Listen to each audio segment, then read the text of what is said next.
Hello mga guys, for this video, another recipe naman po na maaari natin pagkakakitaan ng aking i-share po sa inyo. So this recipe ay halo-halo lang po at wala pong luto. Ito po ay ang homemade ice cream. Napakasimple at napakadaling gawin po at napakasarap.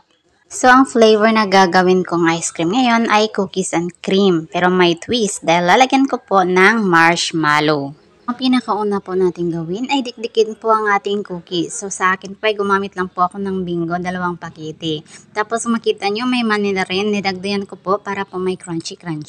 Pero optional lang po yan. Actually, ang recipe na to ay maaari lang po kayong gumamit ng 2 ingredients. Yan ang ating cream densada at ang cookies na biscuit. Sa isang mixing bowl po, nilagay ko ang aking cream densada. At take note po, ang sikreto po ng successful na ice cream, yung cream densada po natin ay dapat po i-chilled natin ng overnight. Make sure po, nagagamit po tayo ng mixing bowl na malalim. Kasi tulad ng sa akin, nilipat ko po sa isang Tupperware kasi hindi po malalim yung mixing bowl ko at saka hindi po siya plastic. Nahihirapan po ako at tumatalsik po yung mga cream densada. So gamit po ang mixer ay i-mix po natin yan ng around 5 to 10 minutes. Saka po natin idagdag ang ating cookies na dinikdik kanina. Tuloy po nating i-mix hanggang sa mag-fluffy or mag-double na po ang size. So guys, kung makikita nyo parang watery kasi nahihinto ko po yung aking paggawa kasi nga may tindahan ako. Ako lang po mag-isa kasi at this time. Instead na maging creamy ay parang nag-slowly watery siya. Once kasi na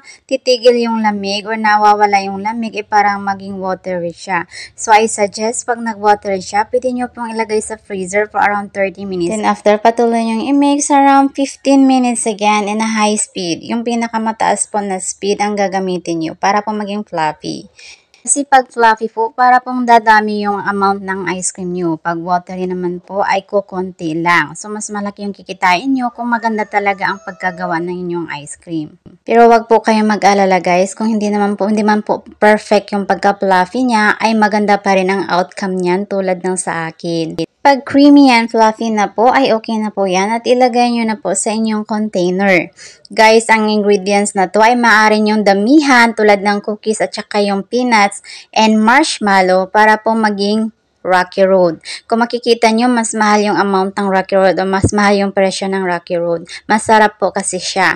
Pero kung gusto nyo namang makaless kayo, ay gumamit lang kayo ng cream densada at ang cookies na biscuit. Yan lang, wala nang ibang ingredients. At yan lang guys, maraming thank you po sa inyong panunood at palaging pagsuporta sa aking mga video. Sana'y patuloy nyo po akong suportahan at sana'y wag po kalimutang mag-follow, mag-like at mag-share ng marami pa pong makakita ng ating video ngayon. So God bless po sa ating lahat at sabay-sabay po tayong kikita.